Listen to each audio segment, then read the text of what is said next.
Buenas tardes, doctora. Vamos a dar inicio a nuestra exposición. Nosotros somos el grupo número 11, conformado por Cristian Morejón, Jordan Mafla y mi persona Daniela Caragoya.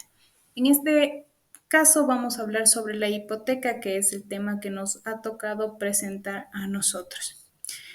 Y para iniciar, de forma general, se habla que la hipoteca tiene una evolución histórica que nace en Grecia y por lo tanto desde ahí se deriva de un contrato de prenda.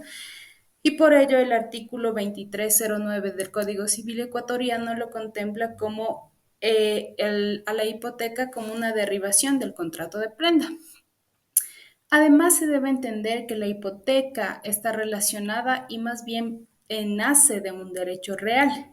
Y con ello vamos a establecer que de acuerdo a lo que nos dice Cabanelas, nos menciona que la hipoteca es aquella cosa que pone una debajo de otra, la sustituye, puede añadirla o emplearla.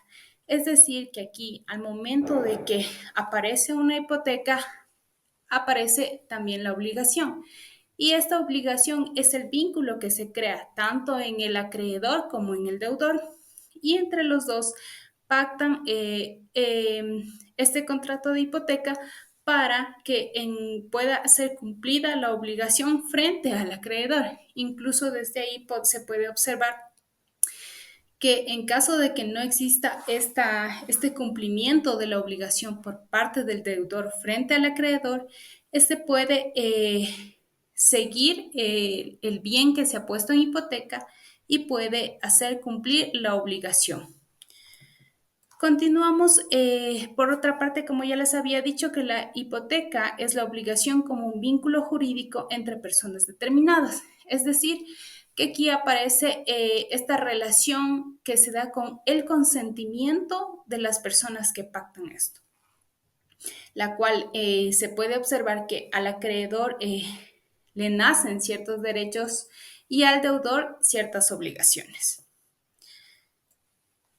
De forma general, podemos mencionar que la hipoteca es aquel consentimiento que brindan las partes para cumplir una determinada obligación.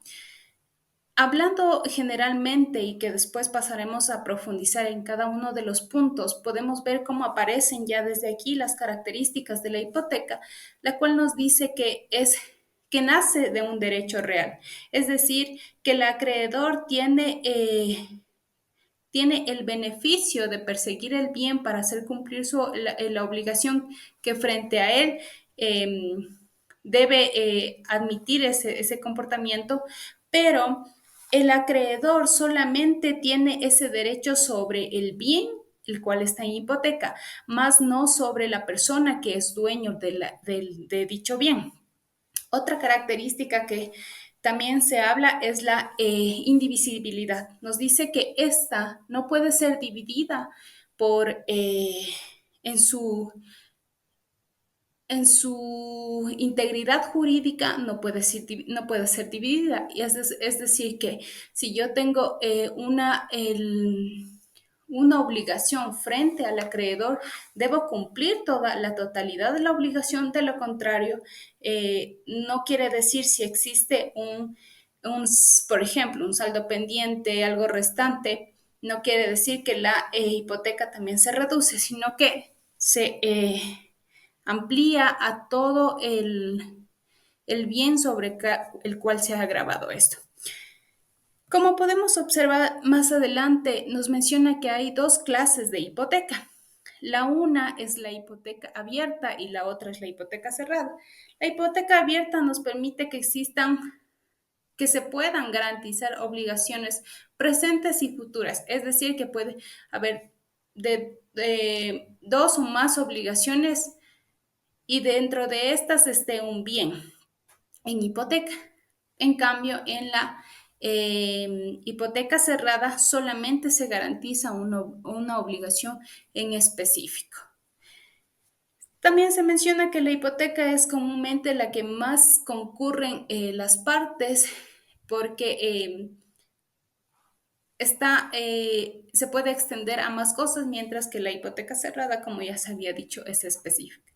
Y a continuación continuarán mis compañeros explicando sobre este contrato de hipoteca. Contratos de hipoteca.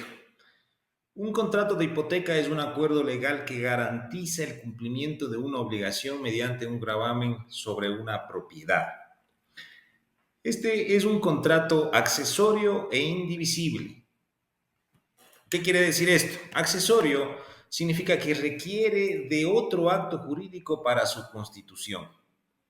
¿Sí? Por ejemplo, en un contrato de compraventa se da tres actos jurídicos. Por ejemplo, si yo voy a comprar una casa con una hipoteca, el primer acto jurídico es la compraventa. El segundo acto jurídico es el préstamo que me hace el banco para yo poder comprar la casa. Y el tercer acto jurídico es la garantía, la hipoteca que grava a la propiedad. ¿Sí? Entonces, esta es una de las características del contrato de hipoteca, que es accesorio. También el contrato, otra característica es indivisible. ¿Y esto qué significa? Que no puede separarse de la obligación que garantiza. Por ejemplo, si yo voy a hipotecar dos casas por $100,000 y pago luego $50,000, no puedo pretender que se libere del gravamen a una de las casas, porque las dos casas garantizan el pago total de la obligación. Entonces, ¿qué quiere decir? No se puede dividir no se puede dividir la obligación, ¿no? Ni la garantía tampoco. Entonces, es indivisible un contrato de hipoteca en este caso. Ahora bien, los requisitos de una hipoteca. Los requisitos de una hipoteca pues son que tienen que tener la formalidad adecuada, es decir, debe realizarse mediante escritura pública ante un notario. El segundo es la inscripción en el registro de la propiedad, que garantiza la publicidad del gravamen y que protege los derechos del acreedor frente a terceros. Esto es muy importante porque si es que no se hace, y el artículo y el código lo menciona, nos dice que si no se hace este registro, es como comprar una casa, si no se registra, si no se inscribe en el registro de la propiedad, pues no tiene el gravamen, y esa casa bien puede venderse a otra persona o bien puede hipotecarse, y mis derechos como acreedor no estarían garantizados. Entonces es muy importante que se concluya el proceso con el registro en la propiedad, en el registro de la propiedad. Muy bien. Ahora, ¿cuáles son los tipos de hipoteca? Los tipos de hipoteca en este caso son voluntarias, cuando ambas partes acuerdan que la forma de garantizar una obligación es mediante una hipoteca. Ahora bien, la necesaria es la que se impone por ley para garantizar a una obligación, como por ejemplo el pago de una pensión alimenticia, una deuda de pensión alimenticia, que como sabemos, pues en nuestra normativa se protege por interés superior del niño, siempre se pagan primero las deudas de pensión alimenticia. Muy bien, sobre las clases de hipoteca ya les hablaron en la exposición anterior mi compañera, pues, sin embargo, las abiertas y las cerradas son las clases de hipoteca. Abierta cuando garantiza el cumplimiento de obligaciones presentes y futuras, y cerrada cuando garantiza el cumplimiento de una obligación específica. Por ejemplo, si yo hipoteco una casa, una hipoteca abierta me permite tener un límite, digamos, si es que el avalúo catastral de la casa está en, qué sé yo, $80,000 y me dan como límite 50,000, entonces, y si yo al principio hipoteco por 20,000, ¿qué quiere decir? Que más adelante yo podría decir o solicitar los 30,000 para poder llegar al límite de la hipoteca. O sea, es decir, haría otro crédito más, ¿no? Y se grabaría esto en la misma hipoteca. Claro, se necesitaría las firmas, y se necesitaría también la modificación. Y esa modificación registrar también en el registro de la propiedad, o inscribir en el registro de la propiedad. Las cerradas, en cambio, nos dan un monto y no podemos hacer más con el tema. Ahora bien, aquí también les he consultado acerca de la tramitación en el registro de la propiedad. Por ejemplo, para una inscripción de una hipoteca son necesarios los siguientes requisitos. La primera y segunda copia de la hipoteca, es decir, dos, las escrituras de la propiedad. Tres, el certificado de gravámenes, el certificado de avalúo catastral y obviamente las copias de cédulas y papeletas de votaciones actualizadas tanto de las dos personas en este caso, ¿no? Para un levantamiento se necesita lo mismo, más un oficio de levantamiento de hipoteca que nos entregan o nos lo hacen en la notaría. Y también un certificado bancario que refleje el cumplimiento de la obligación. Eh, para la ejecución, extinción o extinción de la hipoteca, ¿qué es la ejecución? La ejecución es cuando, por ejemplo, yo como acreedor ya veo que no se me ha cumplido adecuadamente la obligación y necesito y solicito, exijo el cumplimiento de esta obligación. Entonces, si es que yo recibí una casa, digamos, de hipoteca, puedo solicitar que esa casa salga a remate para que se me cumpla con la obligación, o puedo hacer que esa casa se me adjudique a mí mismo. Entonces, esa es la ejecución, ¿no? Cuando ejecuto el contrato, cuando ejecuto la hipoteca. Y entonces, y la extensión, en cambio, es cuando yo ya cumplo con la obligación o por prescripción la obligación caduca. Entonces, en estos casos también se necesita, además de los primeros que están establecidos en la inscripción, se necesita el oficio de la ejecución de la hipoteca, que también nos lo entrega en la notaría, y el certificado bancario que refleje ya sea el cumplimiento o incumplimiento. Como una conclusión, los contratos de hipoteca son herramientas legales importantes que para garantizar obligaciones y proteger los derechos, sobre todo del acreedor. Es fundamental comprender los requisitos, tipos y procedimientos relacionados con las hipotecas para asegurar una transacción segura y eficiente. Hasta aquí mi parte, muchas gracias. Siguiendo con la exposición, a mí me compete hablar sobre el título 26 de la hipoteca que nos le encontramos en el Código Civil. Ya en el artículo 2310 encontramos acerca de la indivisibilidad de la hipoteca. El artículo nos dice que la hipoteca no se divide en partes. ¿Esto qué quiere decir? Que aunque el deudor pague parcialmente su deuda, el bien hipotecado sigue garantizado toda la deuda hasta que éste se pague por completo.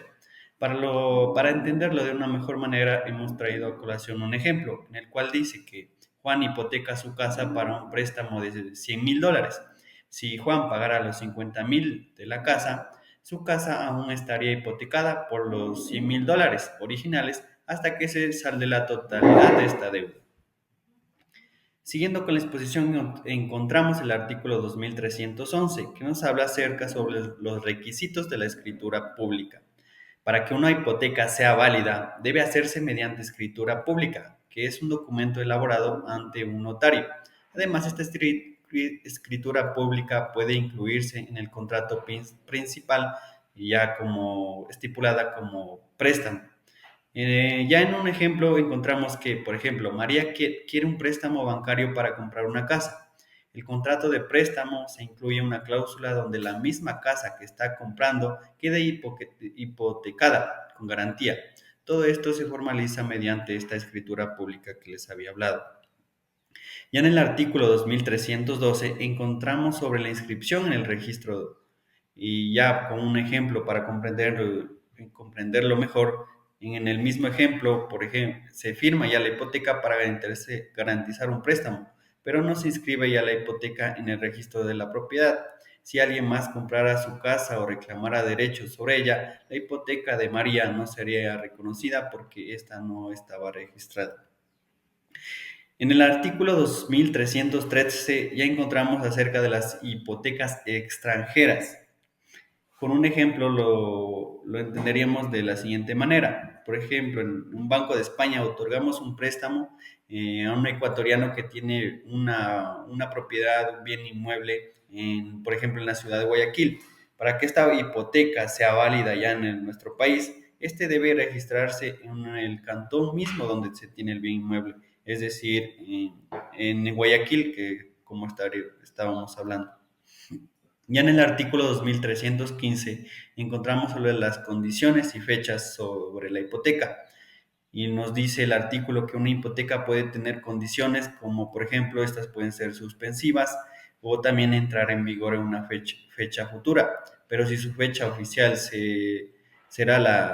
esta siempre será la de la inscripción. Ya en el artículo 2316, para terminar, tenemos acerca sobre la capacidad para hipotecar. En este sentido, es importante hablar que solo se puede hipotecar un bien quien tiene la capacidad legal para venderlo. También, si alguien puede hipotecar su bien como garantía de una deuda de otra persona, pero esta no estará obligada a pagarla, sino hasta que se realice un contrato personalmente y se llegó a un acuerdo como tal. Hasta aquí ha llegado nuestra presentación. Gracias por su atención.